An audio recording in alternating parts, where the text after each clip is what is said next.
Əslində Paşinyan çox maraqlı fiqurdur həqiqətən. Məsələn 20-25 il əvvəl hələ o vaxt cavan jurnalist ikən, o vaxt yazdığı məsələn məqalələr Qarabağda ətraf falanlardan heç cür Ermənistana aid olmaması, yəni ermənilərə aid olmamasını vurğulayırdı.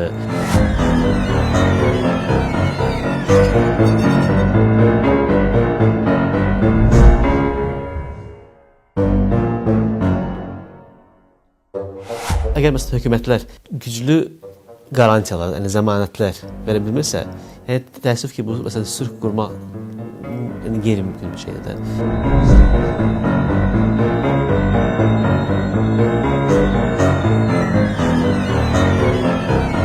Təbii ki, məsələn Ermənistan tərəfi həmişə sülhə hazırdır ki, o şərtlə ki, Qarabağ Azərbaycanda olmasın. Deyirlər ki, yəni əgər biz sülh qurmaq istəyiriksə, məsələn onların məsələn heç olmasa bəzilərini azadlığa məsələn buraxsaq yaxşı olar.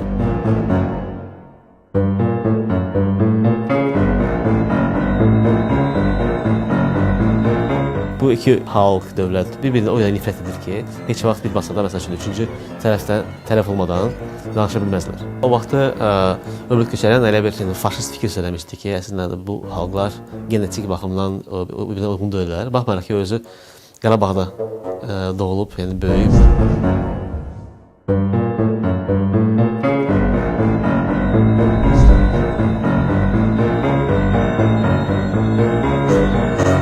Təəssüf ki, məsələn, göy məşqdə çatıra bilmədim. Çünki yəni, məsələn, ayrılan vaxt məhduddur. Onu ancaq maşından gördüm.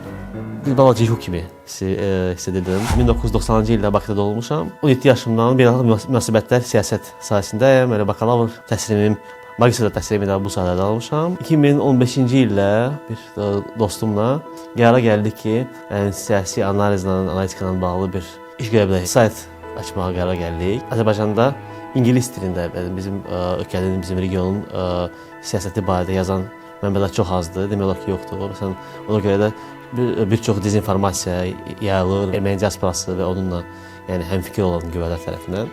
Və bu da bizə bir növ motivasiya verildi ki, daha aktiv olaq. 2018-də öz təşkilatımıza qura bildik və o vaxt onun adını Topçubaşov adına qoymuşuq. Niyə görə? Əlbəttə, Topçubaşov bildiyiniz kimi Hacı dövrünün ən mühüm yəni, hadimlərdən biri idi.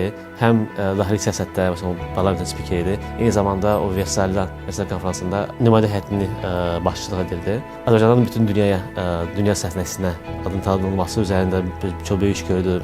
Ölkəmizin o vaxt Antanta tərəfindən de facto tanınmasına nail oldu. Mərkəzi qrup, yavaş-yavaş onu böyütməyə başladıq. Yeni yerli, həm xarici məsələn ekspertlər tapıb, onların biz heyətimizə qoşduq. Təhribatlar vardı ki, Azərbaycan aqressiv siyasət aparır və Azərbaycan elə bir hansı əraziləri işğal etmək istəyir, bu cür belə absurd fikirlər yürüdülürdü. Biz o vaxt ilk təşkilat olduq, hələ müharibə gedərkən bir Azərbaycanlı və erməni ekspertləri məsələn bir araya gətirən bir platforma olduq o vaxtı. Yəni webinar keçirdik. Erməni diasporasının gələcəkli vəziyyət tutan belə mərkəzlər, yəni universitetlər, ekspertlər, yəni onların öz çevrəsi var. Onların çox vaxtı əsas yəni məqsədi mübahisə eləmək yox, daha çox sırf öz fikrini yürütməkdir. Aslında onlar daha çox yəni öz şəxsi maraqlarını güdürlər. Məsələn, Amerikadakı məsələn bəlli diaspora qüvvələri. Məsələn çox vaxt onlar məsələn əslində bu Ermənistan gündəmindən öz şəxsi prestijini məsələn artırmaq, ABŞ siyasətində söz sahibi olmaq üçün istifadə edirlər sadəcə. Təbii ki, məsələn Ermənistan tərəfi həmişə sülhə hazırdır ki, o şərtlə ki, Qarabağ Azərbaycanda olmasın. Hələ tələbə vaxtlarımda məsələn Böyük Britaniyada o vaxt yəni bir-iki dəfə məsələn belə müzakirələrdə iştirak etmişəm və orada şahid olmuşam ki, həqiqətən məsələn bəzən bu fikirlər bizə absurd görünsə də nə qədər geniş yayılır. 21-ci ildə həmçinin Ermənistanda seçkilər idi. Məsələn, bizdə çox az adam fikirləşə bildi ki, Paşinyan orada qalib gəlsin. Çünki müxalifət o məğlubiyyət, həyyanət, satqınlıq kimi modadan istifadə edib ciddi nüfuz qazanmağa çalışırdı cəmiyyətdə, amma o da alınmadı. Məsələn, müxalifət bunu heç vaxt etməzdi, çünki onların yeganə arqumenti ilə Qarabağ qaytarmaq, sərsən müharibə etməkdir. Məsələn, Rusiyanın Qarabağda olmağı, eyni zamanda məsələn bəzi qərb dairələrindən, Fransadan ilk öncə, məsələn, ABŞ diasporadan gələn siqnallar da onlara bir növ xüsusilə cəmiyyətə, yəni cəmiyyətdə elə bir səhv ümidlər, səhv gözləntilər yaradırdı ki, həqiqətən Ermənistan hər şeyi belə geri çəkə bilər. Konflikti əslində uzatdılar. Biz hər şeyi belə baxanda 2020-də də həll edə bilərdik. İki tərəfli format məncə çox böyük rol oynadı. Çünki həmişə məsələn deyirlər ki, bu iki xalq, dövlət bir-birinə o qədər nifrət edir ki, heç vaxt bir masada məsəl üçün üçüncü tərəfdən tərəf olmadan danışa bilməzlər. Yəni biz məsələn bu fikrin yanlış olduğunu göstərə bildik. Bütün pasientlər göstərdi ki, yəni ki, bu münaqişə nə qədər dərin olsa da, yenə də rasional adamlar kimi danışa bilirik. Əslində pasient çox maraqlı fiqurdur həqiqətən. Mən hələ də elə bir ki, özüm tam cavab verə bilmirəm özümə ki, o nə vaxt belə deyim, öz mövqeyini dəyişdi 20-25 il əvvəl, hələ o vaxt cavan jurnalist ikən, o vaxt yazdığı məsələn məqalələr Qarabağda ətraf fırlanlardan heç cür Ermənistana aid olmaması, ermənilərə aid olmamasını vurğulayırdı. O vaxt ki, Ermənistan hökumətini, gərginliyi uzadaraq ondan faydalanmağa vurğulayırdı həmişə. Bir dəfə məsələn həbsdə idi, müxtəlif səbəblərə görə. Hökumətə gələndən sonra, düzdür, ilk bir il o dialoq qurmağa çalışdı və məsələn yazılsa 2019-cu ildə, yəni 25 il ərzində məsələn o sərhəddə atışma olmadığı bir il kimi yadda qaldı. Nəsə baş verdi ki, getdi Şuşaya məsələn və orada provokativ ifadələr etdi və ondan sonra da vəziyyət gərginləşməyə başladı və müharibə doğru getdi də. Böyük ehtimal yəni ki, o da məsələn başa düşdü ki, Ermənistanın faktiki olaraq belə deyim, qalib olduğu, Qarabağı kontrol etdiyi mühitdə o məsələn özü bir təşəbbüs göstərib Azərbaycana məsələn ərazilərin qaytarılması edə bilərmi yoxsa və ondan sonra bir insan nəinki siyasətçi, bir insan kimi sağ qala bilər yoxsa yox. Yəni gördük ki, mümkün deyil.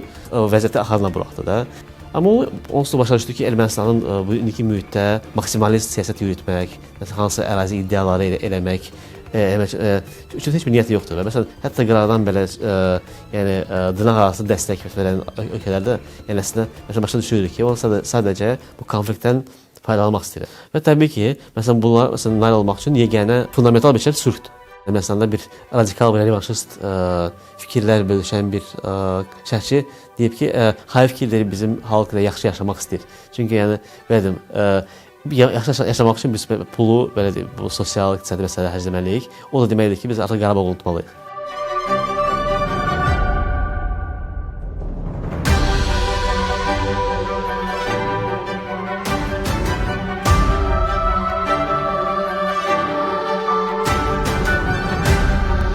Dəvət gələndə özüm inanmadım. Bunu bir tərəfdə razılaşdırmaq, eyni zamanda məsələn Ermənistan tərəfində o da mənim gəlməklə bağlı öz proses getdi. Fiziki hansı risklərdən fikirləşmirdim əlbəttə ki. Yəni daha çox narahatlığım o idi ki, yəni orada məsələn müəyyən medialar, müəyyən şəxslər elə məsələn sual verə bilərlər ki, mən məsələn o indi cavabında belə deyim də, yəni bir məcburən kəskin bir söz deməli olacağam və məsələn bu da indi müəyyən yəni söz ardı belə deyib mübahisə falan olacaq və o media tərəfindən işlədiləcək. Protokol elə idi ki, harası getməyim üçün bu əvvəlcədən yuxarı səviyyədən yəni razılıq veriləsi idi.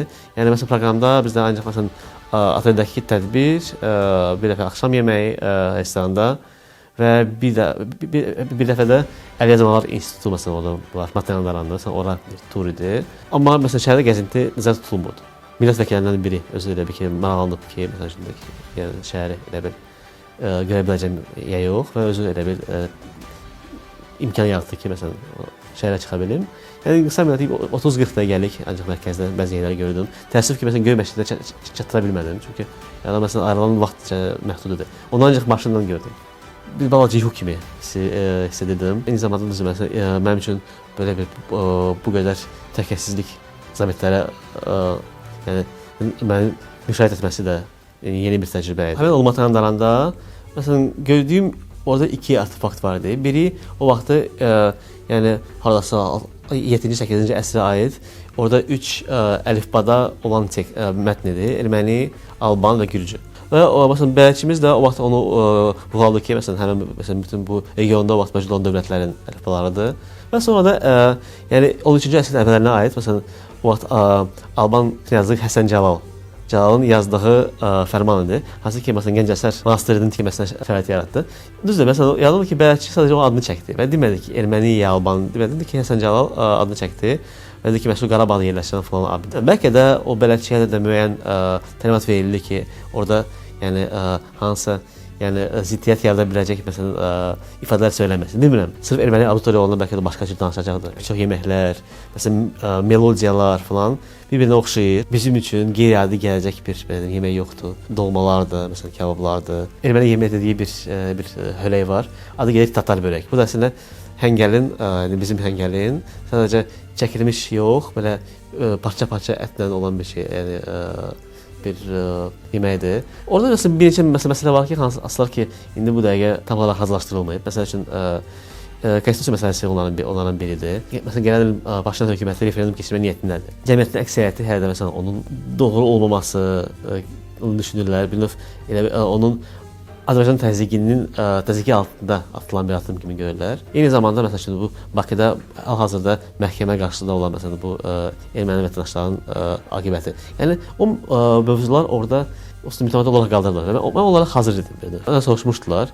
Və təbii ki, yəni mən dövlət nümayəndəsi deyiləm. Yəni bir ekspertlərin beyin mərkəzini təmsil edirəm və dövlət adından danışmağa heç haqqım da yox idi. Erməni jurnalistləri məncə hələ fikirləşirlər ki, əgər kimsə bizdən gəlibsə, deməli birbaşa hökuməti təmsil edir də. Bu bir səhv fikirdir əlbəttə ki. Deyirlər ki, yəni əgər biz sülh qurmaq istəyiriksə, məsələn onların məsələn bəzilərini yəni azadlığa məsələn buraxsaz yaxşı olar. Bir növ elə danışırlar. Hələ də məsələn orada yəni öz günahlarını, öz 90-cı illərdə törətdiyi cinayətləri etiraf etmək düşüncəsi formalaşmır. Məsələn Qarabağ Respublikasının başında olan adamların həqiqətən əslində Ermənistan üçün, erməni xalqı üçün əslində nə qədər ziyan verdiyini məsələn başa düşəcəkdilər. Ermənistan hökuməti əslində belə bir şey tələb eləmir. Başa düşür ki, tələb elə də bilməz. Sülh müqaviləsinin mətnində olan iddialardan biri ki, bir ay müddətində tərəflər məsələn qarşılıqlı məhkəmə iddialarını geri götürəcəklər. Bu məncə böyük bir addımdır. Məsələn bizdə cəmiyyətdə çox adam var ki, Ermənistan kompensasiya gözləyirlər. Bəzi məsələ qarşılıqlı güzəştlər yəni qaçılmazdır. Yəni əsas odur ki, belə deyim. Yəni bu söhbətlər yəni birbaşa sülh prosesində mane olmasın. O vaxt müharibədən öncə də, o vaxt yazdığım məqalələrdə həmişə onu deyirdim ki, bu sülh ilk öncə hökumətlərin səyləri əsasında gələ bilər. Çünki xalqlar həmişə təbii ki, məsələn bu daha emosional yanaşır. Əgər məsələn hökumətlər güclü qarantiyalar, yəni zəmanətlər verə bilmirsə, yəni təəssüf ki, bu məsələn sülh qurmaq yəni qeyri-mümkün bir şeydir də. Birgə yaşayış formasını tapmaq üçün yəni bir-birinə inanmalıdırlar. O vaxtı Robert Köçəryan elə bir faşist fikir söyləmişdi ki, əslində bu xalqlar genetik baxımdan bir-birinə uyğun deyillər. Baxmayaraq ki, özü Qarabağda doğulub, yəni böyüyüb. 19-cu məsələn elə gələndə, düzdür, o vaxt əslində Ermənistan rəhbərlərində çox məsələn realist və obyektiv düşünən adamlar var idi. Məsələn elə o vaxt məsələn məşhur bir erməni hakim vardı, Kaçaznoy. Ermənistanın süqutundan sonra yazmışdı ki, yəni Daşnaq hökuməti maksimalist davranaraq Azərbaycandan belə deyim, mümkünsüz şeylər tələb edərək sadəcə Ermənistanın belə deyim, Rusiyanın tərəfindən işğalını yaxınlaşdırdı. O vaxt onu açıq-aşkar yazırdı.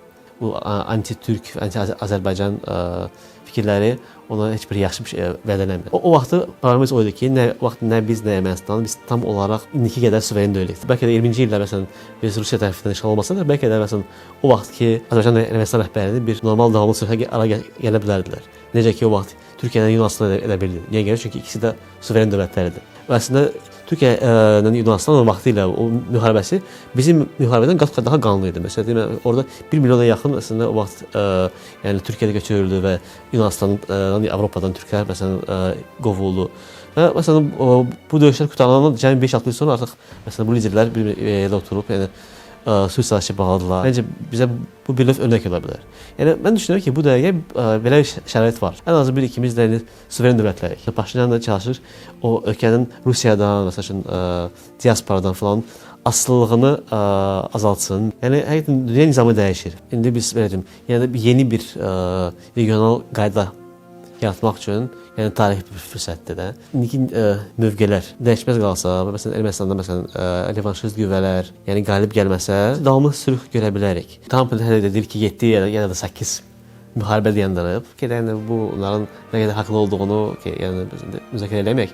Amma məncə yəni o sırf məsələn bizim regiona məsələn o qədər diqqət saxlaması səbəb odur ki, birisi açıq olsa da bizdə proses Trumpdan əvvəl də gedirdi. Trump hökuməti, administrasiyası gördü ki, burada yəni davamlı bir razılıq üçün bir şərait var. Məsələn bu Trump administrasiyası düşünür ki, ondan əvvəlki prezidentlər ABŞ gücünün eroziyasına, nüfuzunun düşməsinə gətirib çıxartdı və o da elə bil onu yəni bərpa etməyə çalışır.